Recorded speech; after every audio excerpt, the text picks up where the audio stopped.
Jadi untuk kesempatan kali ini gue masih dalam keadaan streaming dan gue sekalian record juga. Dan untuk pembahasan kali ini kita akan membahas M2 playoff terutama. Ini bakal lebih spesifik ya, dalam artian mungkin kemarin-kemarin gue udah sempat bikin konten di mana konten itu isinya adalah membahas M2, tapi itu tuh masih dalam babak group stage dan itu tuh masih pas itu pas masih ada almarhum juga, masih ada Volva, kita bahasnya sama Kolius juga, sempat bertiga bahas bedah dari awalnya banget sampai group stage-nya juga, rules-rulesnya juga udah di sana. Bahkan orang-orang yang sekarang pada bingung kayak ini kok bisa sih di grup C tuh pada lolos semua, padahal kita udah obrolin itu udah dari bulan Desember lalu gitu loh, udah lama banget. Dan anyway, langsung aja kita masuk ke pembahasannya. Inilah dia pembahasan untuk M2 kita, dimana sebenarnya ini adalah draft yang sangat kasar bagi gua. Kenapa kasar? Karena menurut gua ini tuh masih kayak apa ya? Ini tuh masih kayak penggambarannya doang, kayak oh ya ini ada best of 3, ini best of 3, ini best of 3 segala macem. Habis itu finalnya best of 7. Maksud gua belum belum ada yang bener-bener exact gitu loh. Ini sebenarnya dengan best of 5, best of 7 menurut gua sangat menguntungkan bagi teman-teman tim Filipina di sana, karena setahu gua ya tim Filipina ini kuat banget untuk main jangka panjang, karena mereka itu waktu kemarin aja MPL playoff tuh mereka main bener-bener bener-bener best of 5 semua, finalnya best of 7. Lu bayangin men, lu single elimination mainnya, tapi lu itu main bener-bener full, literally 5 game lu mainin gitu kan, karena bener-bener keras banget di sana. Kita bakal mulai pembahasan ini mulai dari lower bracket dulu kali ya, karena menurut gua match 1 kan ada di lower bracket nih, ya kan? Match 1, match 2, match 3, match 4, baru kita bahas lower bracket yang di babak selanjutnya gitu loh. Sebenarnya kalau misalkan kita ngomongin masalah 10 Second Gaming Frost sama Alter Ego Esports, kayaknya sudah sangat bias ya untuk gue bilang bahwa gue sangat Indo Pride anaknya. Tapi kalau misalkan kita ngomongin masalah gameplay, 10 Second Gaming Frost ini kemarin sempat menggemparkan kita di babak play-ins ketika mereka mencoba untuk mengamankan tempat di lower bracket ini. Mereka kan bisa dibilang sempat ketinggalan 1 poin juga nih sama RSG. Dan kalau misalkan melihat dari gameplay, gua tidak tahu kenapa Alter Ego ini memang masih nyimpen senjata sih. Feeling gue di situ sih, kayak mereka masih punya something yang belum mereka tunjukkan untuk sekarang. Apakah itu mungkin dari segi draft atau mungkin dari segi strategi? Karena kalau strategi menurut gua Alter Ego udah matang lah dengan strategi yang dia miliki. Dengan power seperti ini gua bisa melihat 60-40 dari Alter Ego Esports dan juga dari 10 Second Gaming Frost. Ini cukup berat sebenarnya, match yang cukup berat, walaupun sebenarnya di group stage kita udah sempat melihat, dan based on group stage gue pilih Alter Ego Esports. Alter Ego Esports di sini gue isi ya kan sebagai pemenang dari match yang pertama. Lanjut ke match yang kedua. Ini agak menarik sebenarnya. Ini kayak nonton grand final, tau gak sih lo, Todak lawan EVOS SG gitu loh. Walaupun sebenarnya gue kemarin sempat terkejut dengan salah satu snapgram atau Instagram story dari Zeiss ya kan, selaku coachnya dari EVOS juga. Tiba-tiba dia kayak I believe in God lah, bla bla bla bla bla bla. Gue tidak tahu untuk match kali ini ya, Todak versus EVOS SG, tapi gue kayak punya feeling kalau sebenarnya EVOS SG tuh bisa menang. Gak tahu kenapa loh, gak tahu kenapa. Todak itu kuat, tapi entah ya apa yang membuat gue berpikir bahwa ini punya EVOS SG. Oke, gue bakal jelasin sedikit. M2 itu diadakan di Singapura. Walaupun tetanggaan sama Malaysia, menurut gue tuan rumah ini punya power lebih, akan selalu punya power lebih, sama halnya seperti Todak waktu dia main di M1. Di M1 dia sebenarnya punya power lebih. Kenapa? Dia dapat dukungan dan segala macam. Apalagi nih kabarnya kan akan ada stage-nya gitu kan. Iya nggak sih? Akan ada stage-nya. Dan nanti ketika udah ada stage, kita bakal ngobrolin adrenaline rush player. Ini mereka harusnya excited banget ketika nanti ada yang dukung gitu loh. Apalagi dukungannya tuh dari orang Singapurnya langsung ya. Iyalah, masa dari orang Dubai. Yang di Dubai kan PMGC bro, ya kan, yang lagi perang gitu kan. Untuk skor, gue tidak akan pernah menyebutkan skor karena gue bodo amat orangnya ya. Lanjut ke match yang ketiga. Kali ini ada Brumes Gold dan juga Brand Esports. Gue nggak Gua nggak tahu kenapa Burmese Gold ini kuat banget, jujur dari dulu sampai sekarang. Kayak akan pengalaman, kayak akan apa ya? Kayak akan segudang ilmu juga lah dari Panda sebagai coachnya. Tapi gue tidak tahu kenapa di sini gue bakal ngisi brand. I don't know what happened. Burmese Gold bakal turun ke lower bracket. Harusnya Burmese Gold di sini berarti. Harusnya Burmese Gold di sini. Harusnya di sini. Burmese Gold ketemunya Alter Ego. Omega Esport ketemu RRQ Hoshi. Nah, mungkin banyak banget yang bertanya-tanya, Omega Esport itu kuat nggak sih? Omega Esport itu kalau ketemu RRQ gimana gitu loh. Tapi gua di sini bisa bilang Omega Esports itu sangat berpaku kepada Yeli Hayes, karena menurut gua Yeli Hayes ini adalah sosok player veteran yang sangat luar biasa.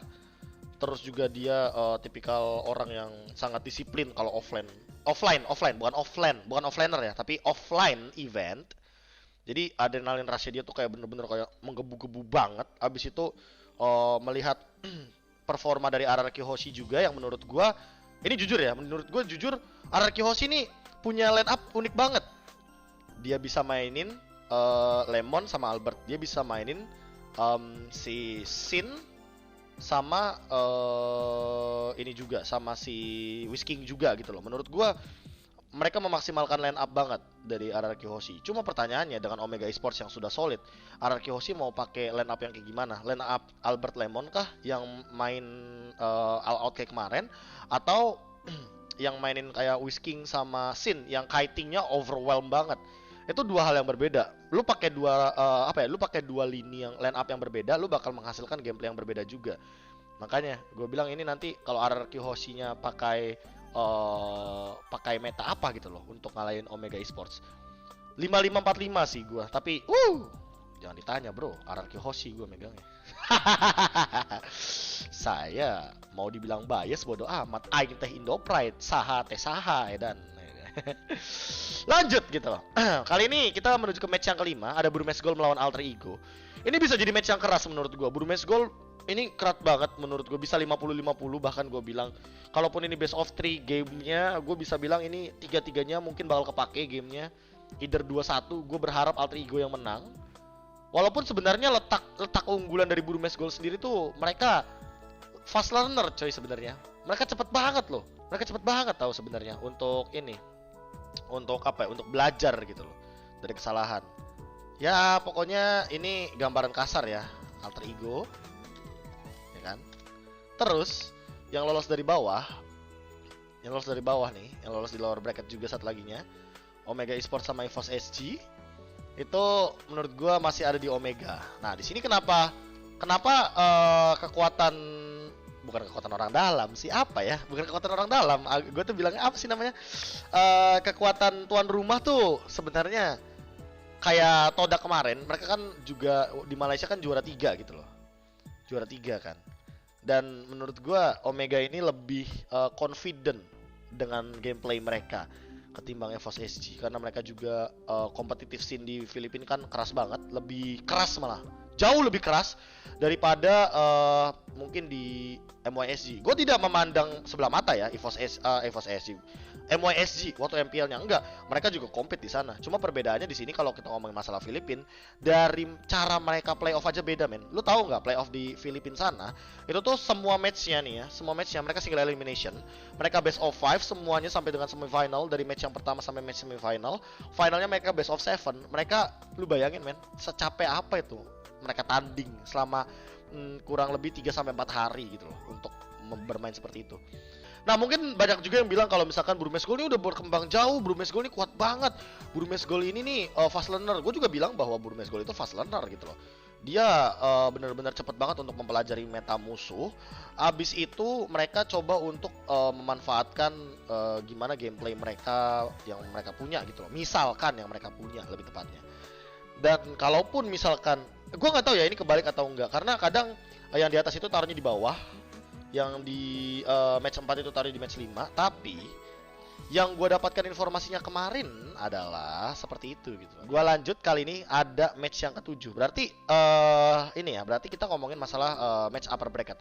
Match upper bracket ini menurut gue sangat penting sekali, karena melihat brand RRQ ketemu gitu kan. Gue berharap sebenarnya RRQ yang lolos pokoknya ke semifinal ini. Kalau misalkan brand sama Omega sih, Cok, berarti RRQ di lower bracket bakal ketemu Alter Ego loh. Itu jelek banget loh. Jelek, itu worst case banget menurut gue buat gue ya. Buat gue jelek banget. Makanya gue berharap RRQ Hoshi tuh di sini. Gue sangat menaruh ekspektasi sangat banyak, Cok. Gue kayak netizen gue. Tapi itu support. Kalau kalah tuh jangan dihina gitu loh. Kalau kalah tuh jangan dihina gitu loh. Kalian nih kalah malah menghina gitu loh. Capek gitu loh kalau kalah menghina tuh. Hargain lah gitu loh. Gua lanjut brand esports sama RRQ Hoshi. Ini kayaknya bakal jadi 4 game. Kayaknya ya. Ini kayaknya bakal jadi 4 game. And then gue berharap RRQ yang menang di sini. Iya, gue berharap di sini. Gue berharap finalnya RRQ. Brand turun.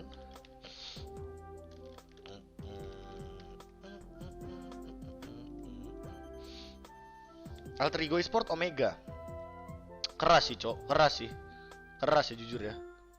Tapi kalau udah ketemunya di sini, gue bisa bilang Alter Ego. Nah, di sini baru pusing nih gue. Best of 5. Terus kayak gini. Nggak tahu kenapa ya. Kenapa gue dukung Alter Ego ketimbang Omega?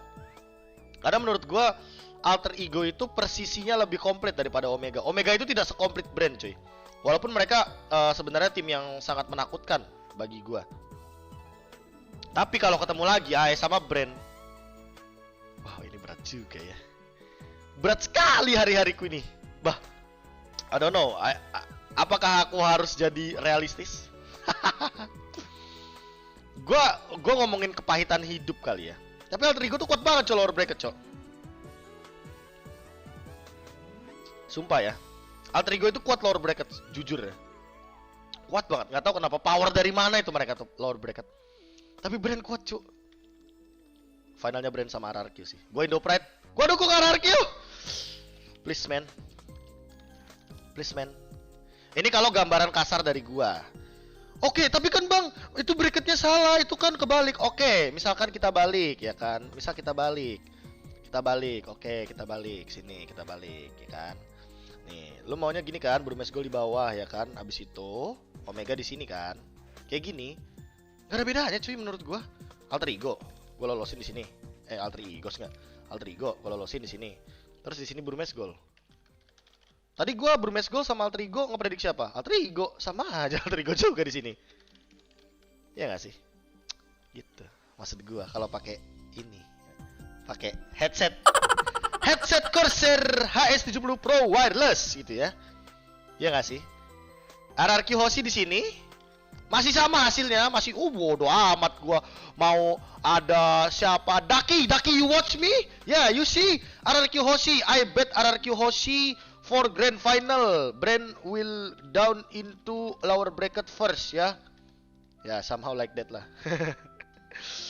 Tapi berat cuy, sumpah jujur ya. Gue kalau boleh jujur ya, brand esports versus Alter Ego ini berat banget. Tanpa Ahmad dengan Yam, satu celah yang bener banget. Daki tuh bener-bener menurut gue jenius anjir. Dia bener-bener manfaatin. Dia tahu kalau seandainya chemistry dari teman-teman Alter Ego tuh tidak tidak sebaik ketika bersama dengan ketika dengan Ahmad gitu loh. Kalau sama Ahmad kan kita jujur-jujuran ya, mereka udah klop gitu loh. Ya buat apa lagi di tweet atau di acak-acak gitu. Tapi kan ini kan gameplay tim gitu loh. Berat loh. Aing teh pengen Indo Pride, tapi kok eta sia maneh gitu kan. Cicing ulah gandeng ya kan, brand e-sport masih gue pengen menang RRQ Hoshi udah. Dan teman-teman sadar nggak? Kalau seandainya gue isi warna ini dengan merah, jadinya merah putih. Finalnya Indo Pride. Anjas RRQ Hoshi. Please Indonesia menang M2. Amin. Best of 7 cuy tapi ya. Best of 7 semoga teman-teman siapapun yang masuk grand final, baik RRQ Hoshi, Alter Ego, semoga aja ketemu gitu loh. Ketemu ya RRQ Hoshi sama Alter Ego. Kalian pasti mau kan finalnya Indo-Indo? Jujur gue pengen lah, gila. Gue pengen. Ya iyalah anjir, lu bayangin. Indo-Indo udah pasti yang menang Indo gitu loh, ya nggak sih? Dan inilah sedikit prediksi dari gua KB, profesor kalian, your favorite analyst, your favorite analyst. Ya jangan lupa juga untuk subscribe dan follow Nimo TV gua, karena insya Allah mulai Februari kayaknya bakal datang kontrak Nimo TV. Jadi buat teman-teman yang di YouTube, kontennya akan lebih ya streamingnya jarang ya, insya Allah. Streamingnya di Nimo ya. Jadi buat teman-teman jangan lupa untuk follow Nimo gua. Ayolah dukung WHR gua pengen jadi streamer 50 juta sebulan ya, biar gue beli rumah, biar gue juga cepet nikah gitu. Enggak sih, nikah gue nanti masih lama, tapi ya udahlah gitu aja. Untuk video kali ini ya, gue mau lanjut live streaming dulu. Dadah, jangan lupa subscribe ya, dan tuliskan di kolom komentar prediksi kalian, gue tunggu.